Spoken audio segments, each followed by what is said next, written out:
Hi, and welcome to Y2K Group Chat. This is a series about how artists navigate through their practice and a behind-the-scenes look into their lives. Y2K Group is an art agency and advisory focused on supporting emerging artists in New York and beyond. Mosie Romney is a collection artist and painter.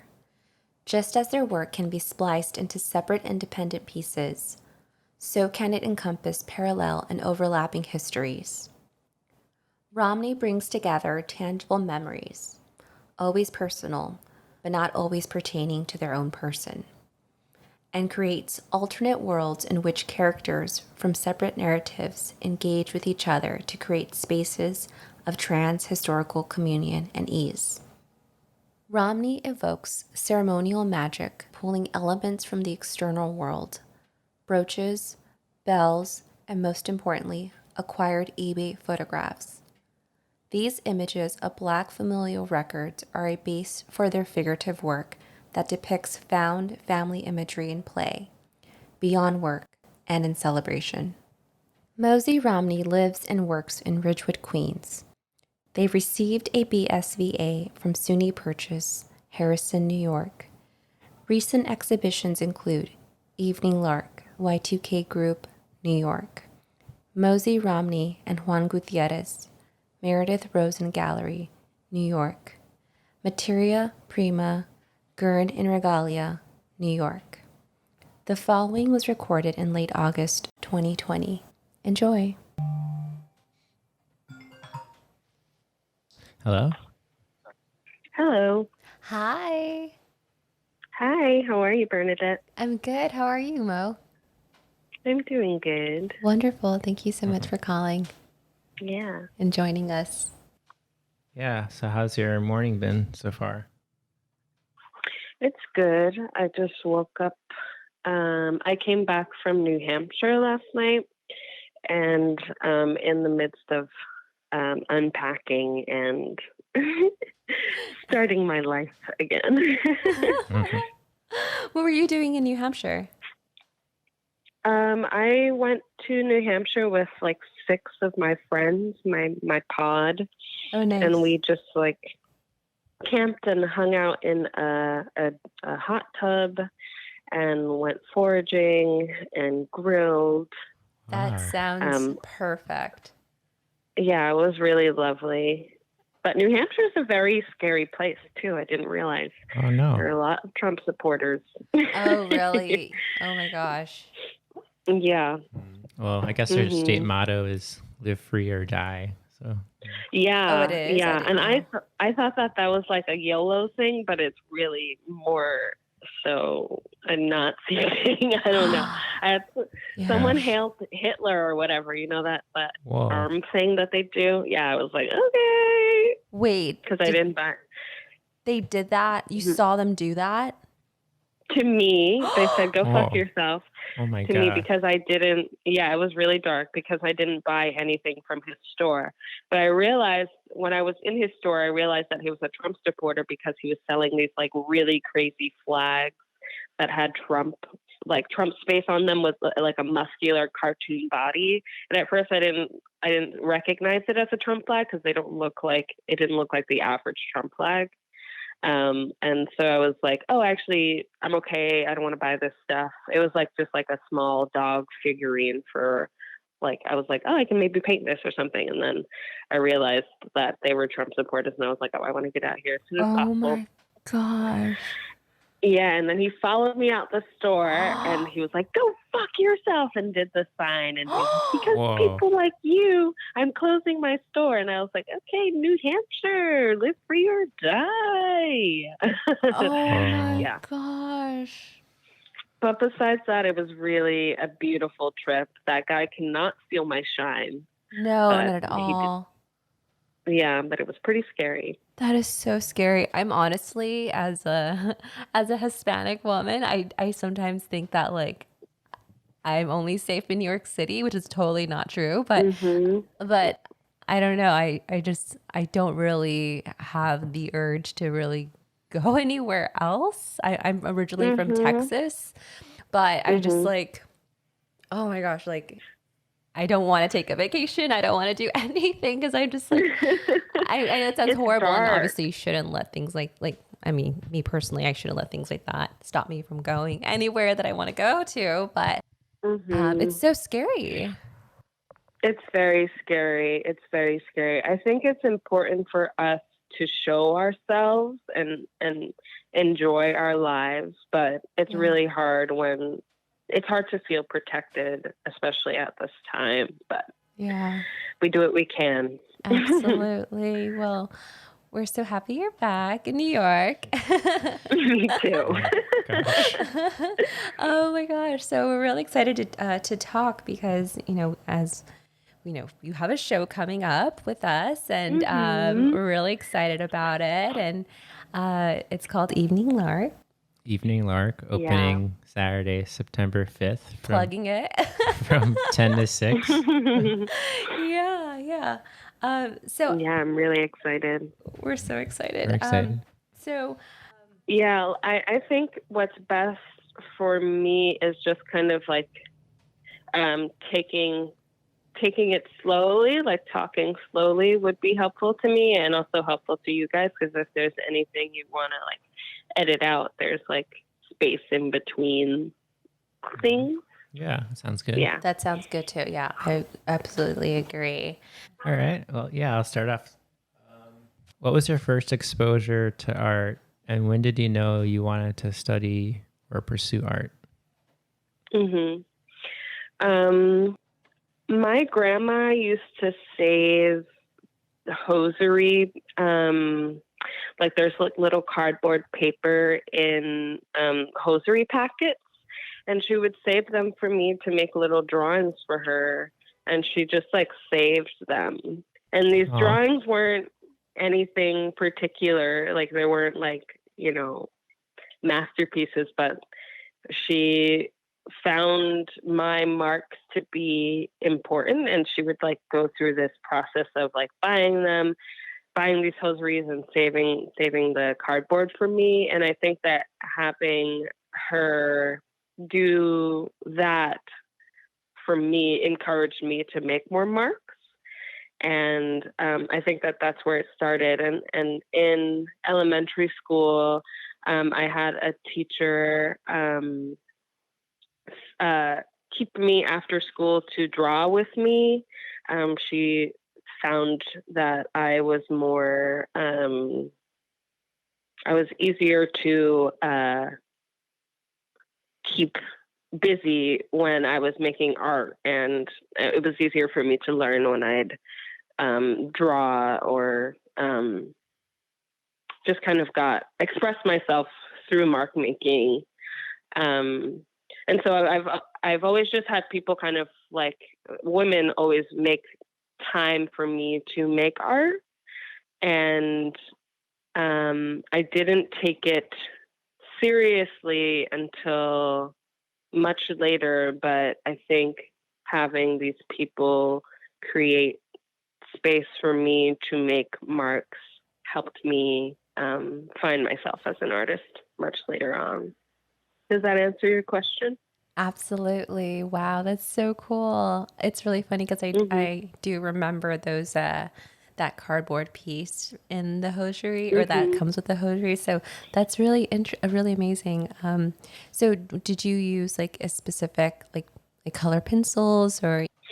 Yeah, I used colored pencils and permanent markers. I did a lot of like abstract squiggly drawings, actually, kind of where you would start the mark at the edge of the page and it had to end on another edge of the page. I remember I was like really obsessed with making patterns that started and ended on either side of the page. Does your family still have any of those pieces or like any of them? Yeah, my grandma has one. My grandma has one hanging in her house. It's really so sweet. nice. I love that. That's so sweet. Is it framed? Yeah. It is framed. It is framed, yeah. I think that they've recently started recognizing me as an artist and like more serious artist, and they're like, oh, we have to hold on to these things. So That's awesome. It's really beautiful to see that. Yeah. That's so cool. So our other question is, What was the New York art world like after undergrad? You're from New York, correct? I am from New York, yeah. Um, after undergrad, so I graduated from Purchase in 2016. There were a lot of like pop-up galleries and just like galleries created in people's homes. And I remember there was like an apartment in Williamsburg that I went to see some art.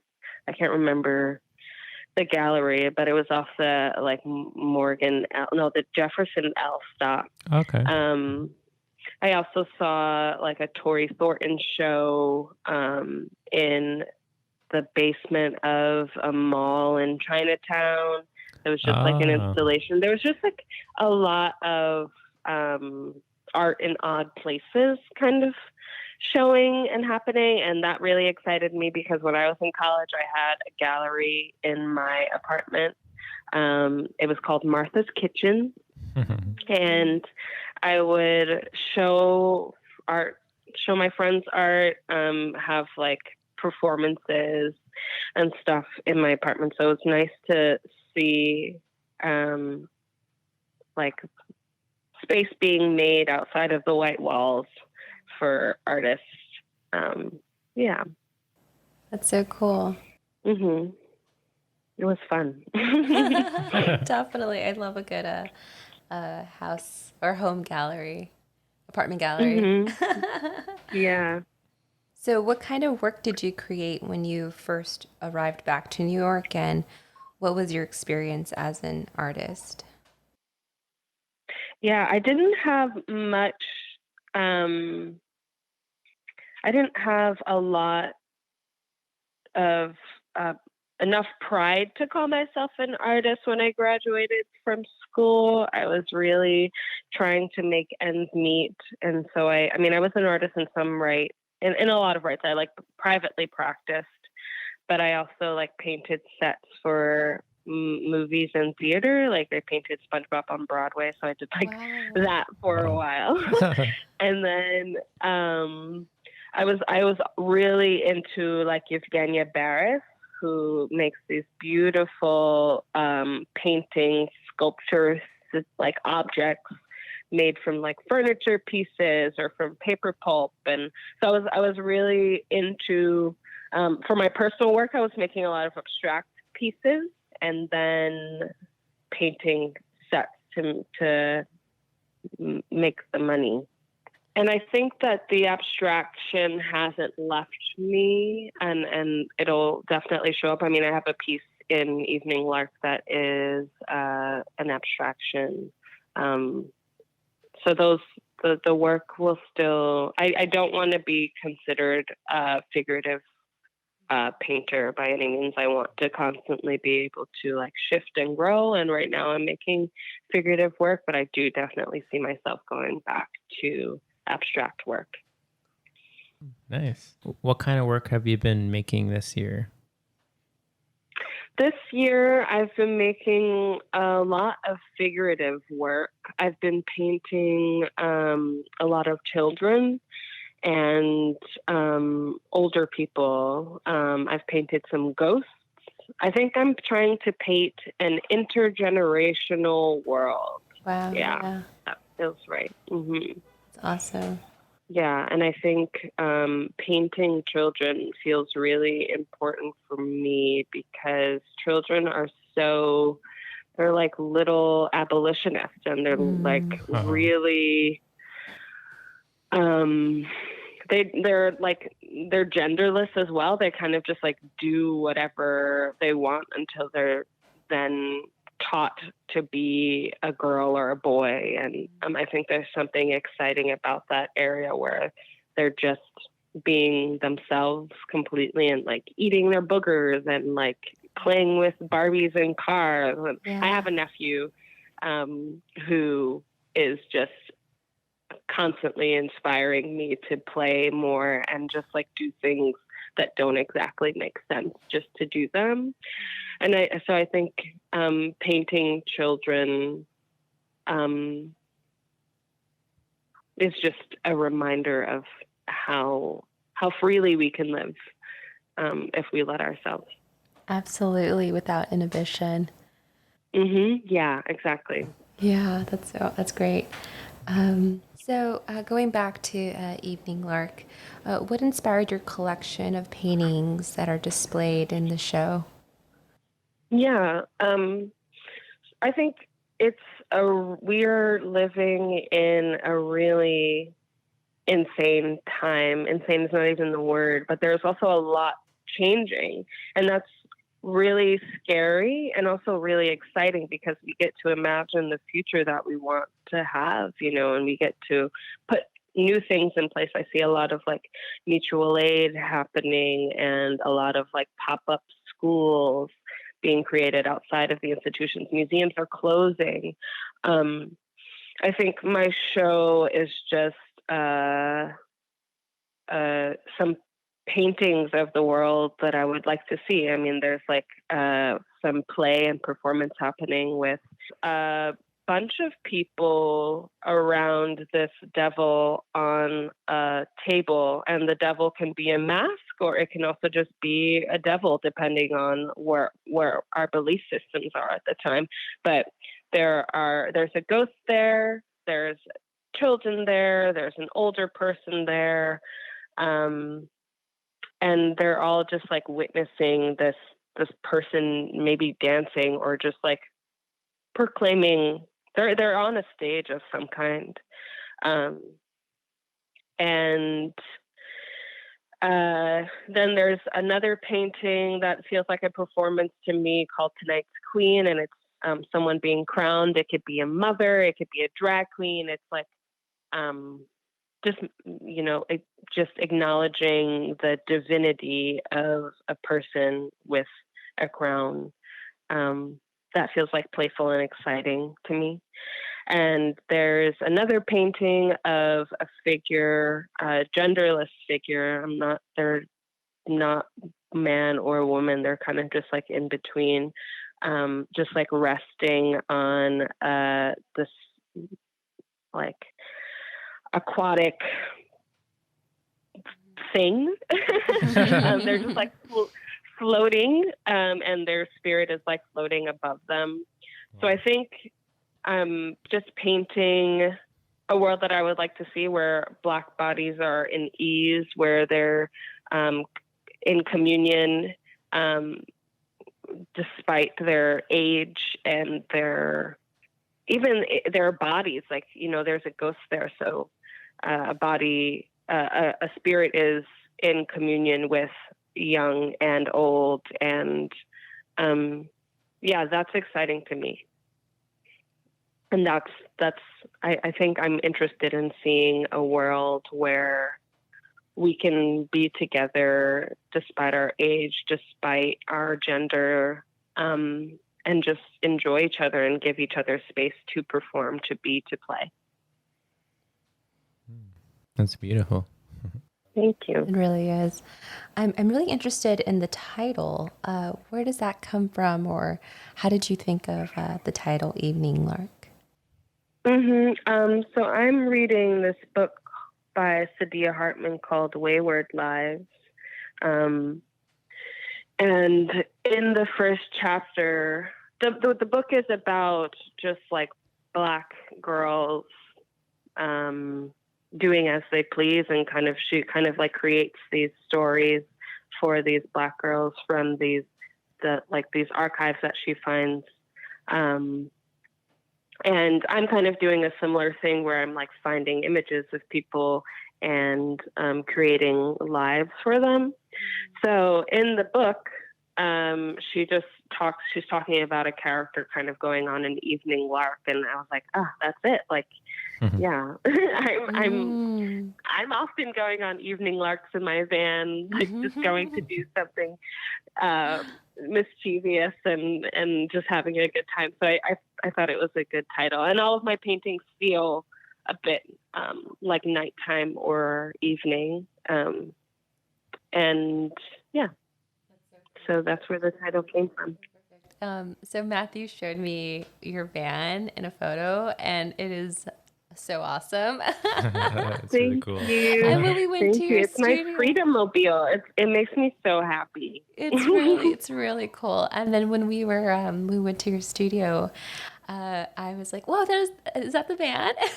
Because it's so cool. It's like what kind of car is it? It's like just a large like red. It's red, and Yeah, it's a huge red 1982 Ford. I feel like such a dad I driving love in it. it. It just has a radio and there's no AC because they didn't make ACs in cars at this time. They just had Wow. air blow through the system. So whatever the weather is outside is the weather that I get inside.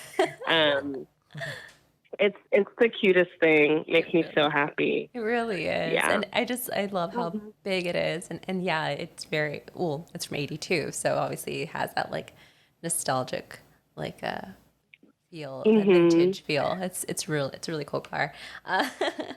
Yeah, my intention is to drive it around, collect things, obviously, because I love collecting things, but also to paint in it. I think it'd be nice to like bring paintings with me to places and just like have a painting session by the water or something and be inspired by that. So That's amazing. That's a really great idea.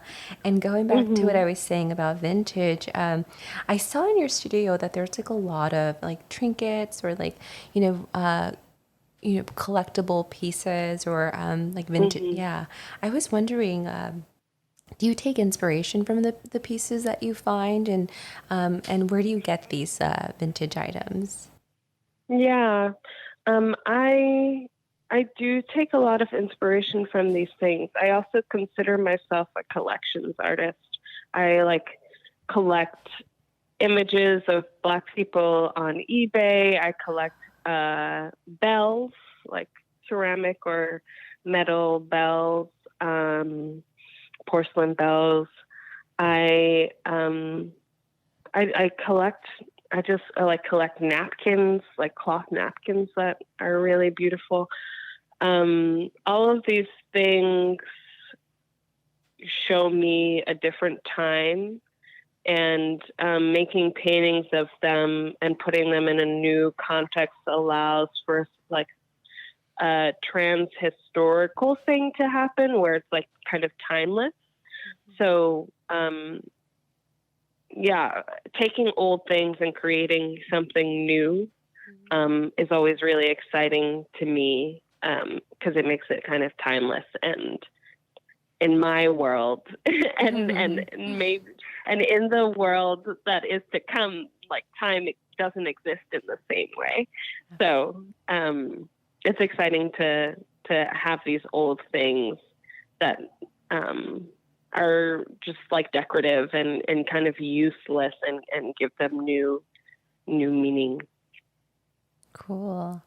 I too love a good vintage, well, not even a vintage store, just like when I lived in Texas and I would just like drive, to wherever.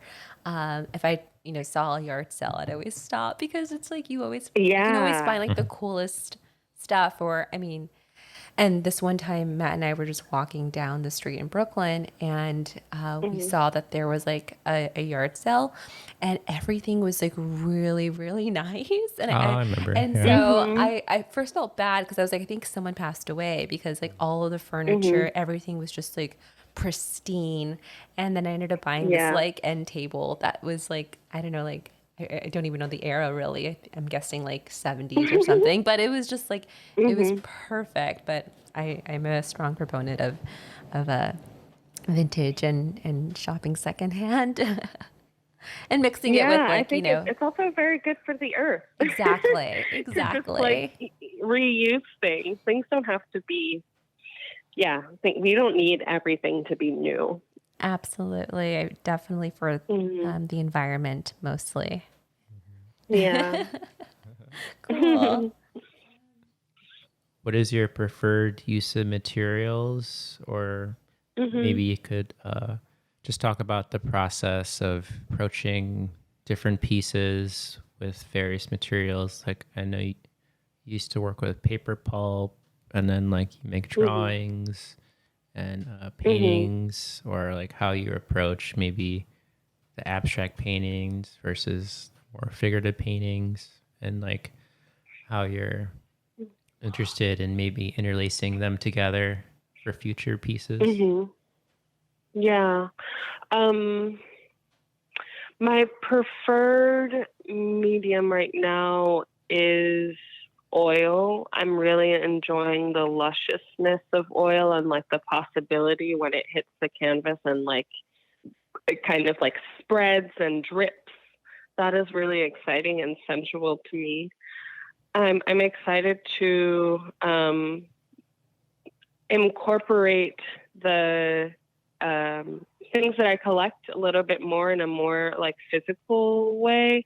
I think of like artists like Chris Martin, who just like puts things on the canvas and calls it the painting. That is really exciting to me and something I'm interested in doing. I think I have like a bunch of like unfinished quilt pieces that could really use a painting, you know, like could just like exist on a painting. So I'm excited to see how that all like makes its way into the newer works. So I think, and I think that everything is material for me right now. I'm really excited by unconventional material. Like I remember Chris O'Feely made a few paintings with foil paper like on the canvas, and it gave these paintings like a luscious like shine, but also like blinding a little bit, or just kind of hard to see. So I'm excited to see what material does for me. What do you enjoy the most about painting? The possibilities. I can do anything. That's so fun to me. At first, I used to be really anxious about having just a blank canvas and like, what do I do on this thing? And as I like gain more confidence as an artist, I learned that I can really do anything, and that freedom is really exciting to me. Cool. So going back to the paintings themselves, and you were saying that you didn't want to be seen as like a figurist, but the figures that are in your painting, like are they just are they people that you think of in your mind, or like is there a source that, or are they like a group of people that you? I guess my question is, who are the figures in your painting? Yeah. I collect images of Black people from eBay, sometimes in bulk, sometimes just like one-off images, but they're being sold on eBay, and it feels like a part of my duty, and along with other artists that I know, to just collect these images and preserve them or give them a new life. And so I find these images, borrow the figures from the images, and give them a new world. I mean, that's what's been happening. And that's how I've been finding the figures lately. That's so cool. Matthew's told me that you actually used to have a studio in New Jersey, I believe. And so, I've had a few studios around, yeah. Oh, okay, cool. So do you feel like your practice changed from when you had your studio outside of your home? And do you still feel like it's kind of the same now that it's in your apartment? My practice has changed so much because I'm alone. I think, one, having my studio in my apartment allows for me to make work that I feel like belongs in homes. Just I'm a homemaker naturally. Like I love to have like my house to be decorated and to like look good. So to have the work, the paintings around that allows for me to create paintings that feel more home based. And I don't have a studio mate in my apartment, which is great. I have a roommate, Devin, but I don't have other people looking at my work unless I want them to. I have to invite them into my space to see it. And that allows for me to make mistakes and have experiments and just like not feel too silly about what I do because I know that someone else will see it, you know? And that has been really freeing to me. So I've been trying a lot of things. What is integral to your work? What's integral to my work? I feel like everything is right now. I feel so porous these days. I'm just like soaking up everything and anything to create something. I spend a lot of time on the internet, like everyone else does these days. Just like I screenshot a lot of things. I watch movies and I screenshot from there. I'll go for a walk and take pictures, listen to podcasts, read, look at these images that I've collected or the like tchotchkes that I've collected, and just like build the world. So I feel like everything is important to the work for me. What type of research do you do before you start a new painting? I feel like a similar answer. Like my research is just kind of like living and reading, writing. I do a lot of. I also impose a lot. I create a lot of research for the pictures that I have because I don't know a lot about these people. I can kind of like figure out the time at which the photo was taken and maybe where the photo was taken sometimes. And there's like clues on the back because people write little notes, you know, like who's in the photograph and where it was taken or like what the photograph was for. Like it was like a birthday party or something. So there's that research, but then I kind of impose narratives onto these people, and so that creates new research. So it's a bit of a give and take. Wow. So who inspires you? I have so many people that inspire me. I have so many friends that inspire me and people that I don't know that inspire me. Devin B. Johnson, my roommate, really inspires me to just like push and pull abstraction and figuration. He's really strong at achieving both. Marcus Jamal is a friend of mine that really inspires me. His work is so raw and colorful and intuitive, provisional. Chris Martin is a person that I don't know but would love to know. He just seems like a wackadoodle of a person and like just makes really, really special, beautiful paintings that are just like abstract and exciting to me.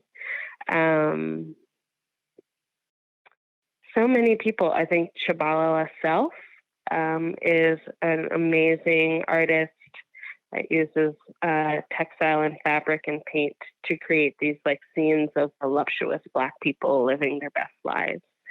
I love their work. I don't know them, but have seen them around at the Studio Museum. I have so many people, so many people that inspire me. That's amazing. Yeah. So do you have any specific rituals that you do in the studio, like before you start a painting or before you start working? Is there anything in particular? Yeah. I often ring bells to just kind of like cleanse the space.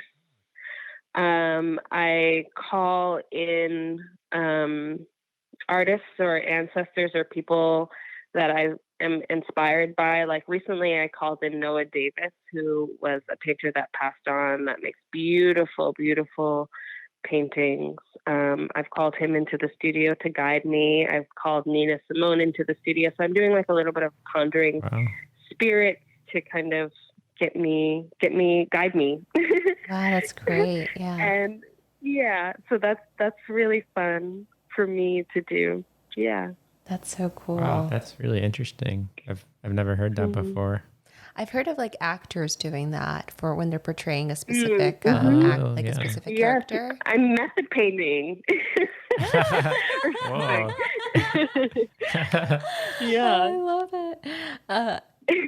I only know that because I remember I think it was like an interview with like Selma Hayek, and she was talking about how she would do that to play Frida, and then I forget which other actors did that too, but yeah. Yeah, well, I think like Yeah. Heath Ledger did that or something too. Oh, I don't know. Yeah, he ended up, that was a tragedy, but Yeah. yeah. I like the idea because I don't know, I really believe that we have the potential to communicate with people, things that are not here anymore, that have been here, that will be here, and just honoring them is a way of creating as well. So Absolutely. yeah. Do you think the like the spirits linger here, like for like unfinished business, or do you think they kind of just remain throughout like our plane? I really love ghosts and all that stuff. I'm always trying to like figure out what I believe. I feel like it changes all the time for me, but I do think that the universe is potent with energy from people that have passed and people that will be here. And just like saying their name or listening to their music or viewing their art can kind of like bring their energy to our plane. And that's very fruitful and exciting to me, and just keeps people around, you know. Yeah.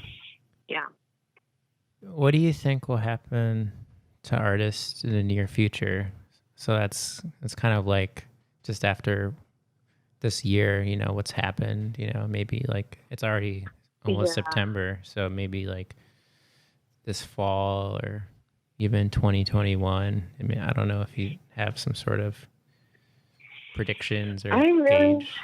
I don't know, but I know what I want to see, and I want to see artists, especially Black artists, being recognized for their craft, for their contributions to the culture. I want artists to be compensated well, and just recognized. I want the byline to be large and in charge, and more recognition and more, you know, like how I like say an ancestor's name to bring them here. It's like we should also be doing that for people that are alive and well, and just so people can know about each other. I think we all borrow from each other, and it should be no secret. What do you think the future of art galleries are? I don't know. We're seeing institutions close right now because of funding. We're seeing galleries coming together to create new spaces. I don't really know. I know that I want to see more galleries representing not just like showing artists in like group shows and stuff, but actually representing and taking care of artists, especially Black artists' estates and their archives. So I'm hoping and I'm manifesting that more galleries will pay attention to the longevity of artists' careers and their estate and afterlife. That's what I'm hoping for. Less about, I don't want it to be about moments. I want it to be about lifespans. Absolutely. We definitely agree with that. Yeah, that's great. Yeah, it's always sad when you see like older artists kind of like maybe they had some shows like, I don't know, like in the 80s or 90s, and then just whatever the circumstances are, like maybe they're not forgotten, but like, I don't know, they're like off the radar or something. And then you see them, they're still making work, which is really amazing and inspiring. And maybe a gallery will like find them somehow and show their work, but they'll be a lot older than they were. So, yeah, I think the recognition's very important early on, and to maintain the legacy and maintaining it. Yeah, right. That's what I'm looking for. So have you been able to go to any shows recently or any exhibitions? Is there anything that's out there that you enjoyed? I saw Nothing But Flowers at Karma. They have 2 spaces downtown, and they just invited a bunch of artists to show paintings of flowers or their like relationships to flowers. And there were so many beautiful pieces in there. Samuel Hindaloo had work in there. It's a good friend of mine that really inspires me. There was a Jennifer Packer piece in there called Say Her Name. I think she's talking about Sandra Bland, or just many Black women that have been killed by the hands of police or white supremacy, and just a beautiful memorial in the form of a painting for those people. Yeah, that show was really beautiful. It made me want to paint flowers. I've never really done that, so I want to see what that does for me, because flowers are so magical and beautiful. They're like their own little universes. So I'm excited to see how that finds its way. The idea of painting flowers finds its way in my work. I thought that was a beautiful show. Yeah, I saw that show. It's amazing. I mean, in just the organization of it, I think there's like over 50 artists, and it's just like, the 2 spaces. Yeah. I also really liked Nicole Eisenman's painting in there. It doesn't feel like a Nicole Eisenman painting until you see like the tackies. You're like, oh yeah, that makes sense. Yeah. Yeah, that was really surprising. Any other shows that you've seen, or? I haven't. I have been a quarantine queen for a lot of this time, and like really staying in and trying to mind my business. So I haven't been going out that much to see shows, but I'm excited. I see that some museums are opening, the Met's opening and stuff. So I'm excited to see what that's like. Yeah, I mean, it'll be interesting to see like the protocols, or how many people will try to visit the museums. I think people do want to go though, and they will show up and in a safe manner. Yeah. I think people are I mean, this is just me babbling, but like I feel like art does heal. So absolutely, when you're there in front of the work, it just takes you to a different place. Yeah. Not like social media though, or like, but like like no more virtual tours. No more. Yeah. No, but just like being present with the work and makes you think. Yeah. And admire. Yeah, and like the museums too, I feel like it's a good place to reflect, or re-examine, reanalyze history. I have a question about the press release, the writing. I'm curious to know what that experience was like being, I'm not sure if she like interviewed you, I'm assuming, but like, what was that like having to like explain to her your work? And then, I don't know if you've seen any of the of the writing, but I've seen some of the press release, and we're working through some things right now. Yeah. It was really exciting. Camille is a really smart, inquisitive person that has a beautiful way with words, and can just I just spit out these things that come to mind, and she just is able to reiterate them in such a concise, beautiful way. So I'm really excited to share her words and her interpretation of my words So cool. with the world. Yeah, no, that's really exciting. I'm so excited to read it.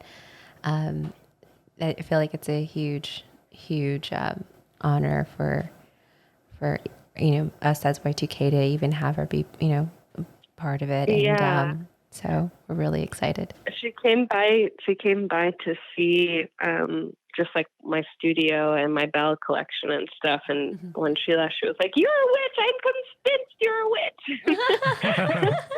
And I was like, "Okay."